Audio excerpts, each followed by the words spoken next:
بسم اللہ الرحمن الرحیم. ناظرین السلام علیکم. میں ہوں آپ کا میزبان صابر شاکر وفاقی دارالحکومت اسلام آباد سے کچھ تازہ ترین اطلاعات اور اہم خبریں آپ سے شیئر کرتے ہیں. خبروں کی تفصیل کچھ اس طریقے سے ہے. سب سے پہلے تو ہم مختصر خبروں کی طرف جائیں گے اور اس کے بعد پھر بڑی خبر کی طرف، کیونکہ آج ریڈ زون اسلام آباد میں 3 پلیئرز جو کہ میچ فکسنگ میں مصروف تھے، جو کہ اگلا الیکشن چوری کرنے کا منصوبہ بنا رہے تھے، رنگے ہاتھوں پکڑے گئے ہیں.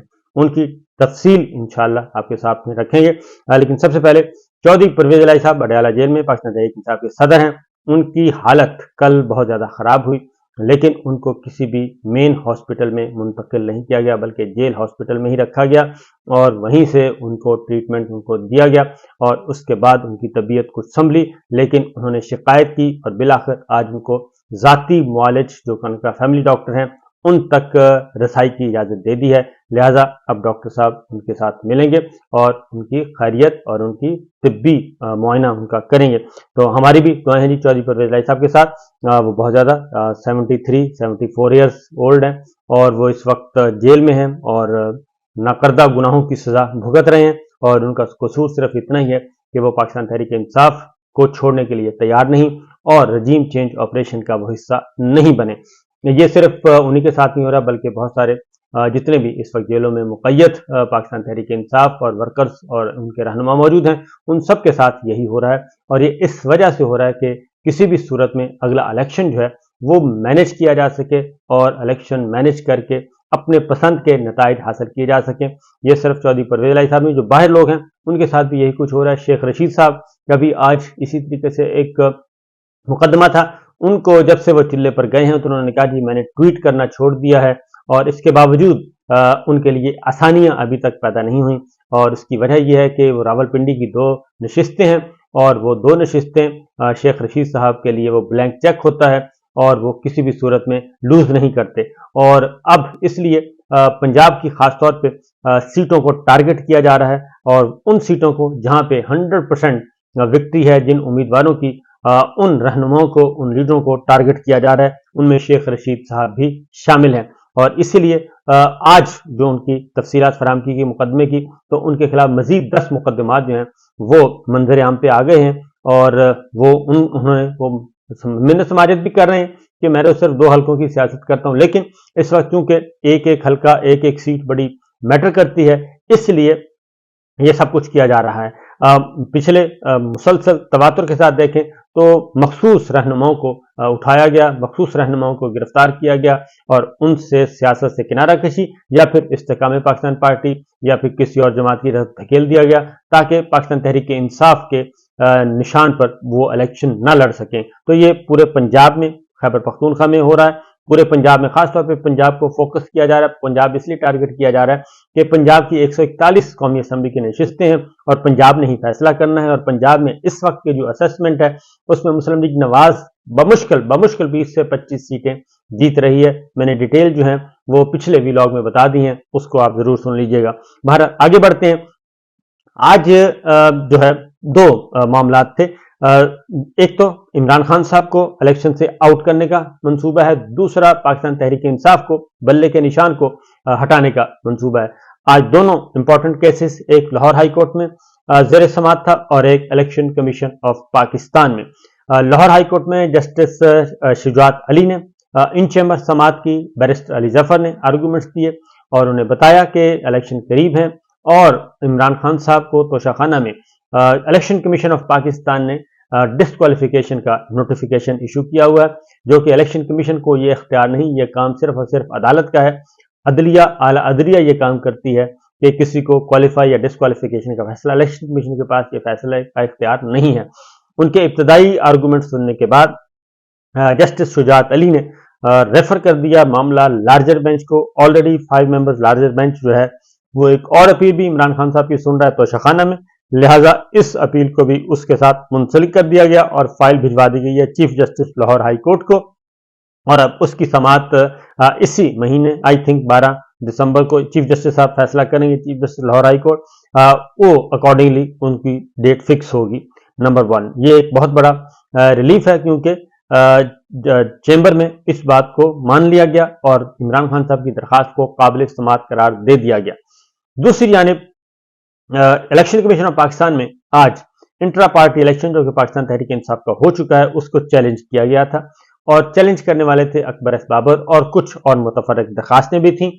तो फौरन आनन फानन इलेक्शन कमीशन ने उसका नोटिस लिया था और उसकी हियरिंग फिक्स कर दी गई थी, बजाय इसके कि जो इंट्रा पार्टी इलेक्शन हुए हैं उनको नोटिफाई किया जाता।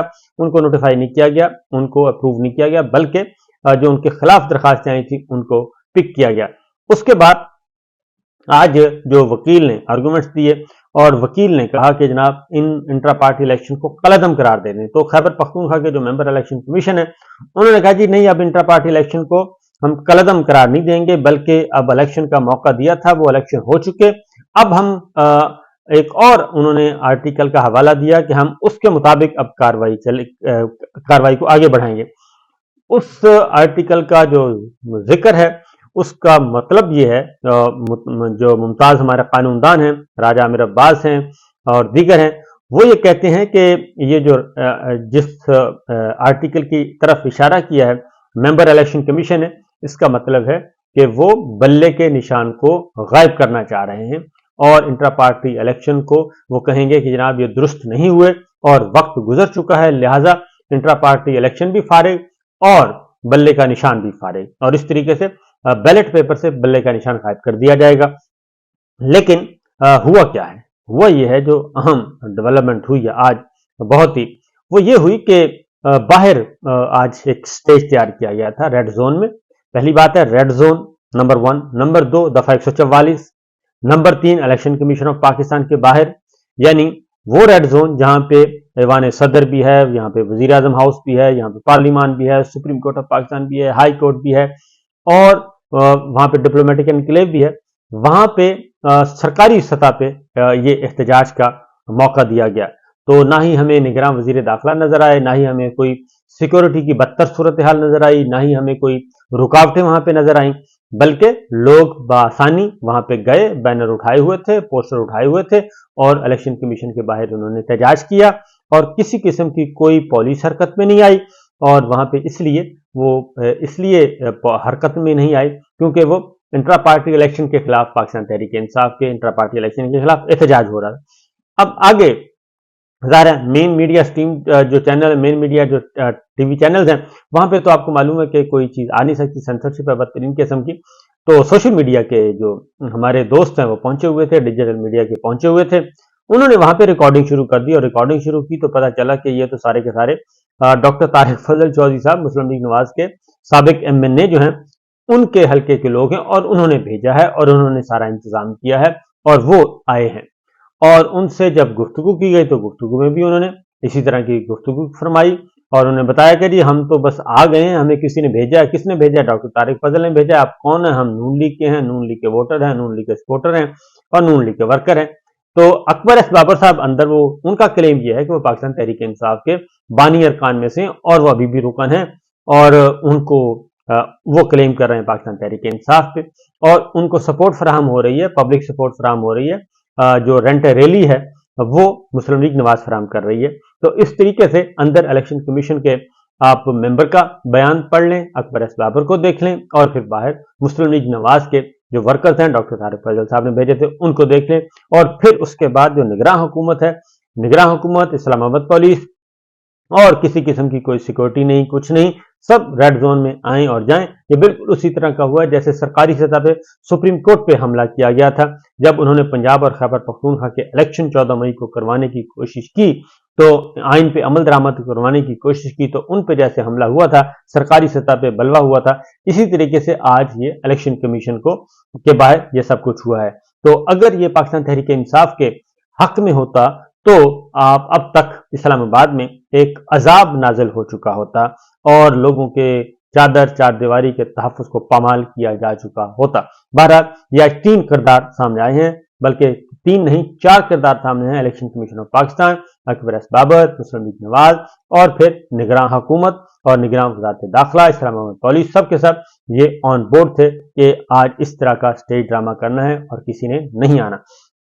अब आगे बढ़ते हैं जी खबरों की तरफ। एक और खबर है और वो है audio leaks, justice Babar Sattar sahab. तो ये बात ध्यान में रखिएगा। एक बात मैं आपको बता दूं कि इलेक्शन कमीशन ऑफ पाकिस्तान ने अगर कोई ऐसा वैसा करने की कोशिश की اور बल्ले के निशान को उड़ाने की कोशिश की तो ज़हन में रखिएगा कि ये मामला इस्लामाबाद हाई कोर्ट सिर्फ नहीं बल्कि Peshawar high court, Sindh high court, Punjab high court, Lahore high court और फिर सुप्रीम कोर्ट तक जाएगा। और उसकी वजह यह है कि पाकिस्तान तहरीक इंसाफ बलूचिस्तान में भी मौजूद है, सिंध में भी मौजूद है और पंजाब में भी है, खैबर पख्तूनख्वा में भी है, हर जगह और फेडरल इस्लामाबाद में भी है, क्योंकि एक वाहिद जमात है जिसकी नुमाइंदगी हर जगह है। तो ये पिटिशंस जो हैं ये तमाम हाई कोर्ट्स में भी जाएंगी और सुप्रीम कोर्ट में भी जाएंगी। इसलिए ये बल्ले का निशान और बल्ले के बगैर इंतखाबात का इनेकाद जो है वो बहुत ज़्यादा नामुमकिन नज़र आता है। मुमकिन नहीं हो सकेगा कि बल्ले के निशान के बगैर आप इलेक्शन करवाएं और उसको कोई तस्लीम करे। बहरहाल अगली जो खबर है वो इस्लामाबाद हाई कोर्ट से जस्टिस बाबर सत्तार, क्योंकि ये उन्हीं की तरफ इशारा है कि जो मैं आपको कह रहा हूँ कि अदलिया इतनी भी गई गुजरी नहीं है कि वो इंतखाबात में एक बहुत बड़ी सियासी जमात को आउट कर दे। तो बहरहाल सूरत हाल ये है कि बुशरा बीबी और सरदार लतीफ़ खोसा की मुबैना ऑडियो लीक्स का मामला था और उसका तहरीरी हुक्मनामा आया है, बहुत ही जानदार हुक्मनामा है जी। उसमें जस्टिस बाबर सत्तार साहब ने ऑडियो लीक करने वाले की शनाख्त के लिए ISI को तहकीकात का हुक्म दे दिया है। DG ISI को तहकीकात का हुक्म दिया है और अदालत ने आइंदा समात पर DG लॉ पेम्ब्रा और DG लॉ PTA को जाती हैसियत में पेश होने का हुक्म दिया है और DG पेम्ब्रा मीडिया के कोड ऑफ कंडक्ट के साथ अदालत में पेश हों, क्योंकि हर तीसरे दिन, हर चौथे दिन निजी गुफ्तगू जो है वो टीवी चैनल्स चला रहे होते हैं। उनको कौन प्रोवाइड करता है, कैसे वहां आती है, और तमाम टीवी चैनल उस निजी गुफ्तगू को बरसरेआम चला रहे होते हैं और बेतौकीर कर रहे होते हैं शहरियों को।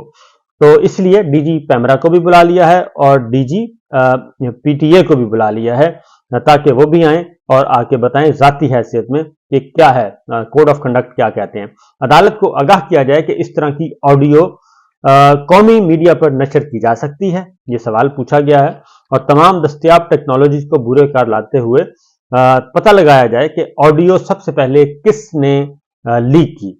DG ISI, FIA और PTA 10 रोज में अपनी रिपोर्ट्स पेश करें और PTA सोशल मीडिया साइट से राब्ता करके इस अकाउंट को ट्रेस करे जहां सबसे पहले ऑडियो रिलीज हुई।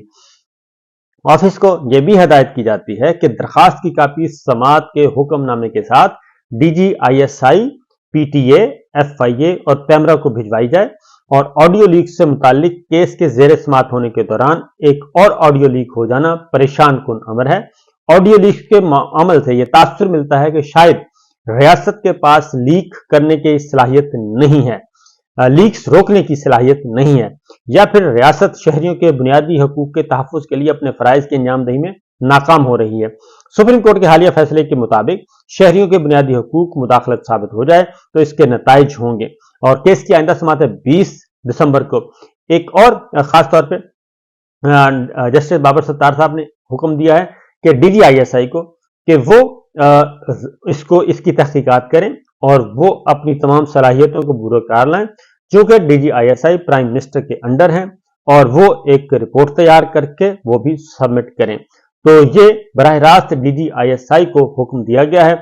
लेफ्टिनेंट जनरल नदीम अंजुम साहब का अब इम्तहान है कि वो इस अहम तरीन मामले को किस तरीके से ट्रेस करते हैं और कौन से कल्प्रेट्स हैं जो उनको सामने लेके आते हैं। मेरा अपना ख्याल है कि DG ISI की जो रिपोर्ट आएगी वो बहुत ही इंपॉर्टेंट होगी और वो परफेक्ट होगी और उसमें बता दिया जाएगा कि ये लीक्स किसने की और कैसे हुई। वो सारी की सारी चीजें सामने आ जाएंगी क्योंकि ISI के पास ये सलाहियत मौजूद है कि वो ये सारे मामलात को देख सकती है। बहरहाल ये थी अब तक की इत्तलाआत। इंशाल्लाह अगले व्लॉग में फिर हाजिर होंगे। इजाजत दीजिए। अल्लाह हाफिज।